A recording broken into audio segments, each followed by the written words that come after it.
In the mid-8th century, King Alfonso I of Asturias managed to reclaim Galicia, Leon, Álava, and northern Castile from the Muslims. At the end of the 8th and beginning of the 9th century, Frankish armies recaptured the future regions of Catalonia, Navarre, and Aragon from the Arabs. Charlemagne established the Spanish March in these territories, which was meant to serve as a base for further campaigns against the Muslims. However, after Charlemagne's death, the Christian Reconquista slowed due to a lack of significant support from major European Christian states and internal feudal conflicts. In 820, Íñigo Arista, ruler of Pamplona, founded his own dynasty and an effectively independent state that would later become Navarre. During the reign of Hisham I in the Emirate of Córdoba, radical Muslim fanatics gained significant influence at court.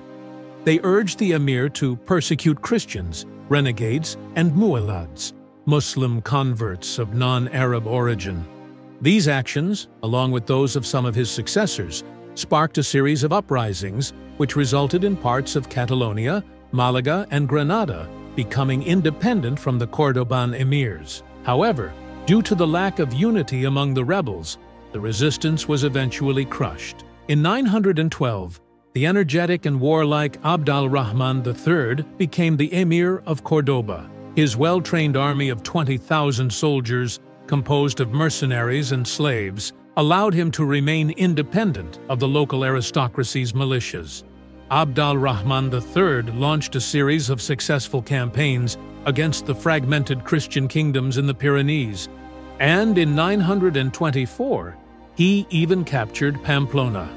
The kings of Asturias, Leon, and Navarre were forced to recognize the superiority of Córdoba and pay tribute for a time.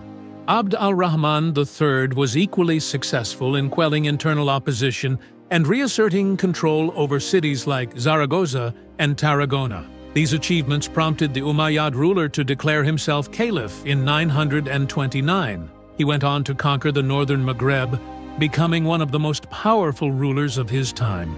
Under his rule, trade, agriculture, and craftsmanship flourished, and his successful military campaigns brought in significant spoils. As a result, Abd al-Rahman's treasury held up to 6 million silver dirhams, a staggering sum for the time, which far exceeded the budget of any European state except for Byzantium. Beyond the conquest of the Iberian Peninsula, Arab commanders also dreamed of capturing the fertile lands of modern-day Italy. Muslim armies made their first attempts to seize Sicily and Calabria in the latter half of the 7th century. However, Byzantium, which controlled these territories at the time, managed to repel the attacks. The only notable success of the Arabs in this region was the capture of the Sardinian coast in the 8th century. But by the early 9th century, Byzantium was severely weakened by internal strife, violent changes in emperors, religious conflicts, and a struggle with the powerful Bulgarian kingdom. The revolt, led by Thomas the Slav, severely undermined the state, with his armies even besieging Constantinople. In Italy, the Byzantines were weakened by prolonged battles with Lombard duchies. Arab commanders took advantage of this and increased pressure from the Middle East and North Africa.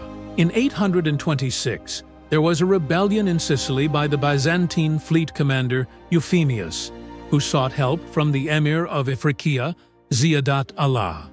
The Arab army that invaded Sicily was led by the militant Asad ibn al-Furat.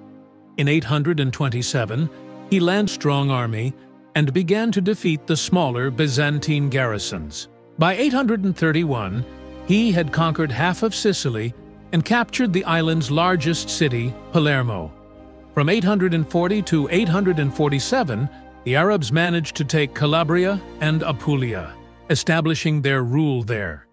From these bases, they launched raids on the Adriatic coast and central Italy. However, internal conflicts within the Emirate of Ifriqiya slowed down the arrival of fresh Muslim forces. This allowed Byzantium to push the Muslim rulers out of southern Italy by 880. Despite this, by 902, the Arabs had succeeded in occupying all of Sicily. There were still pockets of Byzantine resistance. In the early 10th century, Muslims briefly regained control of Bari and Taranto. However, in addition to the Byzantines, they had to contend with the armies of the Holy Roman Empire. Thus, the struggle in mainland Italy ended in a Christian victory. Sicily, however, became a possession of the Fatimids for a time. In the mid-10th century, the Fatimid general Hassan al-Kalbi rebelled, founded his own dynasty, and created a new state, the Emirate of Sicily. The Arab conquest of the Visigothic kingdom and Sicily brought significant changes to the economy and social structure. Muslims became the dominant ruling class in these regions. In Al-Andalus, the most privileged were the Arab nobility and warriors, who owned nearly 80% of the fertile lands, mainly in the south. Berbers were mostly given dry, mountainous areas unsuitable for farming. On these lands, they continued herding, often relying on the labor of local Christian peasants.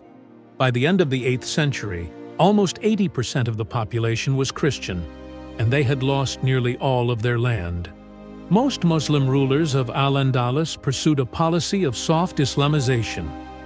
Christians were allowed to keep their faith and most of their shrines, though some of the largest churches were converted into mosques. Any propagation of Christianity or Judaism among Muslims, however, was punishable by death. Christians were required to pay high taxes for non-Muslims, which could be up to 70% of their income, though usually this rate was between 25 to 40%. The first main state tax for Christians was the kharaj, a tax on land and property. The second was the jizya, a poll tax that Christian men paid in exchange for their lives being spared and not being enslaved. According to local Muslim laws, serfdom was abolished, but peasants remained under the judicial and partial personal control of the Muslim nobility. Besides state taxes, peasants had to fulfill obligations to Muslim aristocrats and the state, giving up 30 to 70% of the crops harvested on the estates of Muslim elites.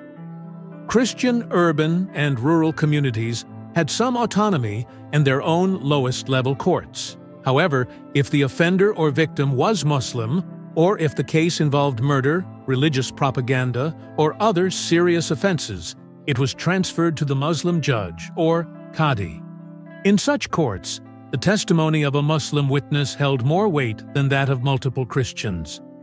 Understandably, penalties for offenses against Muslims were much harsher. Similar laws and systems were implemented in Sicily, where most rulers tolerated Christianity in exchange for high taxes.